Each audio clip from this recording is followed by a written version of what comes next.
So my last video did really well, and I sort of expected that, as Shanks is a very popular character and I thought it would do decent, but not near the support I got, so I have to appreciate it. Thank you guys for the support.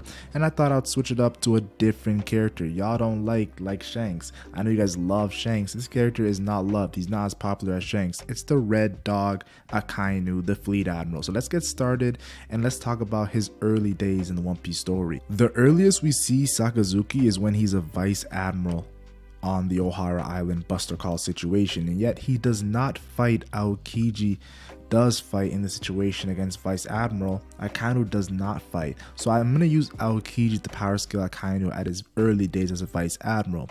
Now we see Saul, who was also a Vice Admiral, pick up an entire warship, and of course not just that, throws the warship to another warship and destroys it. That is definitely a really big feat, and it makes sense. He's a giant Vice Admiral. Then Kuzan low diffs this character, and I'm thinking Akainu should be relatively on the same level as Kuzan. Now I do want to say this, because of his savageness, he might even have an edge, as we've seen during the Ohara incident when he of course killed the innocent civilians because he thought a scholar could of course sneak on the ship. But to answer how strong I thought Sakazuki was at his early age as a Vice Admiral, I think minimum around Doflamingo level, Cracker, Jack, yeah, that Yonko Commander, like third level, that third Yonko Commander level that I'm mentioning right now, I believe that Akainu was minimum at that level, and would even go as far as to say he might even be reaching King, Queen level when it comes to his power scaling. But since he didn't fight, I won't go that crazy with the speculation, but I'll try my best this entire video to have little speculation when it comes to power scaling Akainu. So let's look at some outside information before we get into the manga details. Now I really enjoy looking at Viva cards for new information in the story, and one thing we found out is that Akainu's Viva card, he was the highest offensive power of any Delve Fruit, the highest tier to be exact, and it makes sense. His magma Delve Fruit ability can melt through anything, as seen with Ace's Logia. The fact he was able to melt through another Logia, and of course also Jinbei, who's a fishman, not a regular human, a fishman. Just think about Luffy versus Kaido in that final form that Kaido had, that he was using magma, and Luffy had to use advanced armor haki or Ryo so he wouldn't touch Kaido. Now think about Akainu fighting Luffy the entire fight using magma. Insane. Speaking of advanced Ryo, advanced armor haki, Akainu was also one of the few characters to showcase pre-time skip advanced armor haki during Marineford when Whitebeard was attacking John the Giant with the quake. Akainu and the rest of the admirals showcased their advanced armor haki. For perspective, Luffy, after defeating Doflamingo, Cracker, and Katakuri, finally started to learn advanced armor haki during his time in Udon training with Hyogoro, and his finishing blow versus Kaido was that. Now the first time we see Akainu in action is versus Jozu, a top Yonko commander who throws a huge piece of ice at the Marines during Marineford. It's towering over all the giants, of course, that are Vice Admirals, and Akainu simply evaporates it with his Delve Fruit ability in a blink of an eye. Then he also leads a counterattack while of course stopping Jozu's ice attack, and the icing on the cake is of course him talking down to the Yonko world's strongest man Whitebeard, showing his confidence versus the Yonko. Now of course we've seen characters like Marco, King, and Queen talk their shit to Yonkos, but honestly telling a Yonko this is going to be their funeral, insane.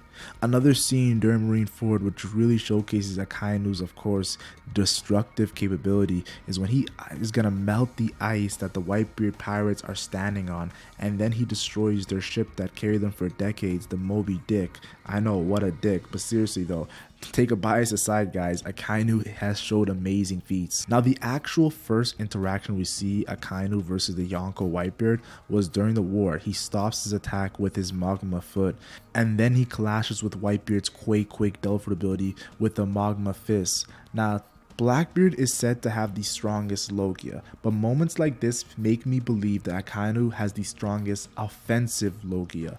All around, I'll give it to Blackbeard, but Akainu, you got it. Now later on in this war arc, we see Edward Newgate Whitebeard talking about how Garp is just a legend, it's just a name, he's old, and then Akainu's like, you're from the same age and pay attention while fighting me, and sends an attack to Whitebeard, which of course Whitebeard blocks easy, but honestly I thought that was a very cool scene of Whitebeard and Akainu fighting. Now this is where it gets interesting. Whitebeard is sick, Whitebeard is old, he's coughing up blood. So this is not a prime Yonko like Big Mom, like Kaido, like Shanks. This is a Yonko in his very weakest state. And of course Akainu comments on it saying he is old and attacks him point blank, taking a magma right to his chest.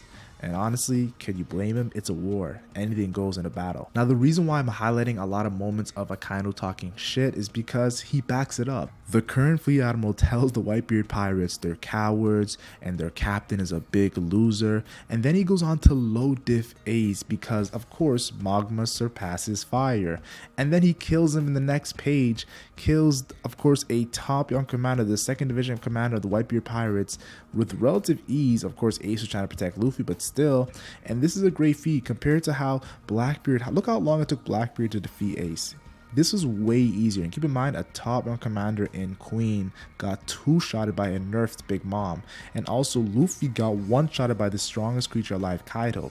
This right here follows the Yonko power showcase of them being way above young commanders, and like I said, Akainu versus Ace really showcases this. Then of course we have the 10th Division Commander Kurio with the other Whitebeard pirates struggling to of course stop Akainu, and then we see Luffy's top young commander currently Jinbei stops Akainu, but Sakazuki says something really interesting. As a former warlord, stop wasting my time, you know my strength, another sign of a Yonko's power showcased.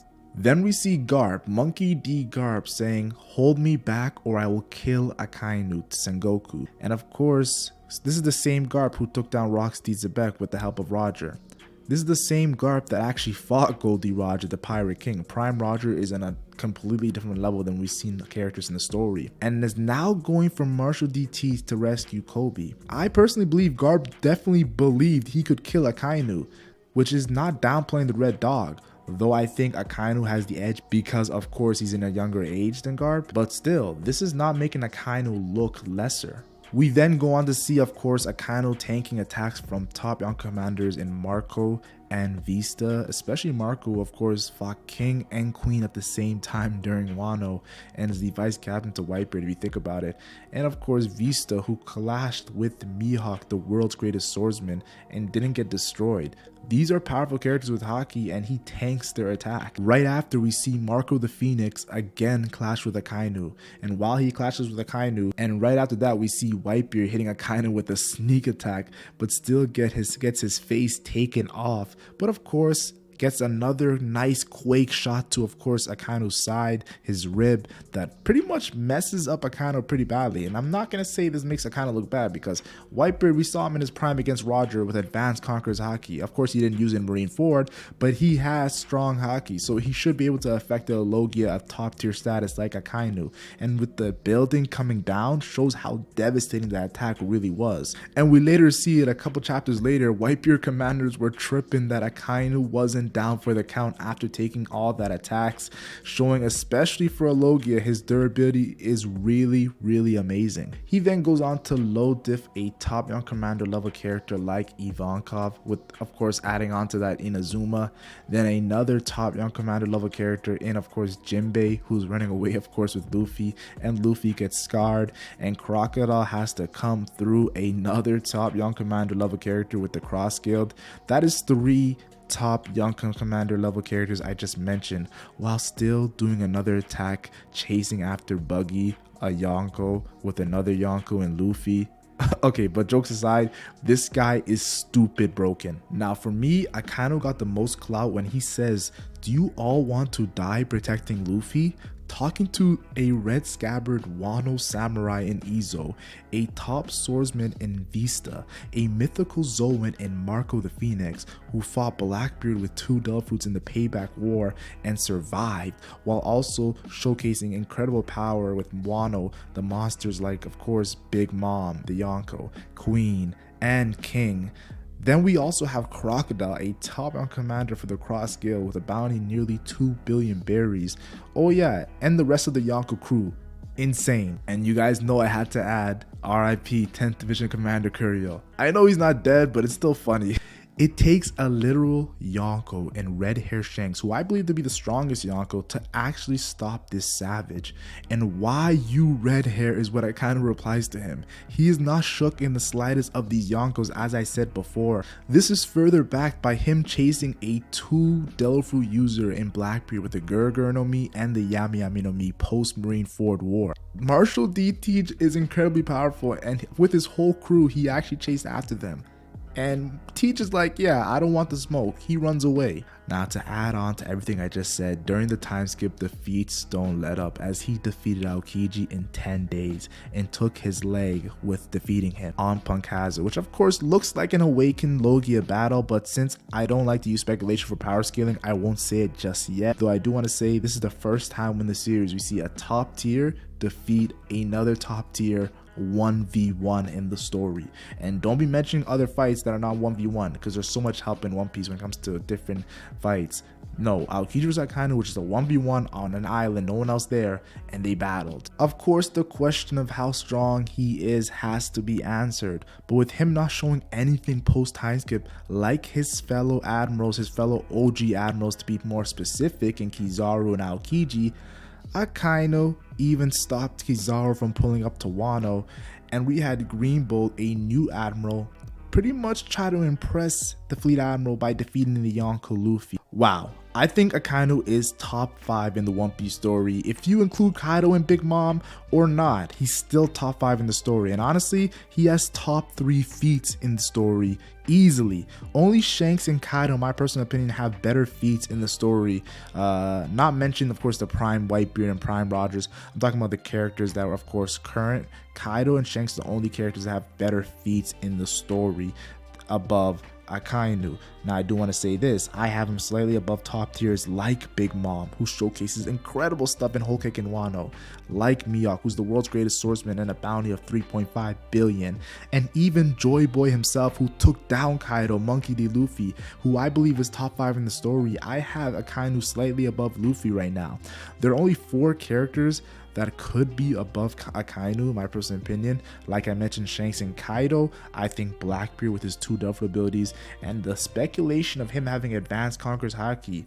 Then there's also Monkey D. Dragon, who also we have seen nothing from post time skip and pre time skip, but definitely seems to be a monster, being the son of Garp and the father to Luffy. But like I said, you have to put Akainu top 5, and when he does showcase more post time skip, I might have to revisit this video and make him even higher. That's how much faith I have in his strength. But no speculation aside, that is how strong I think Akainu is. Peace out.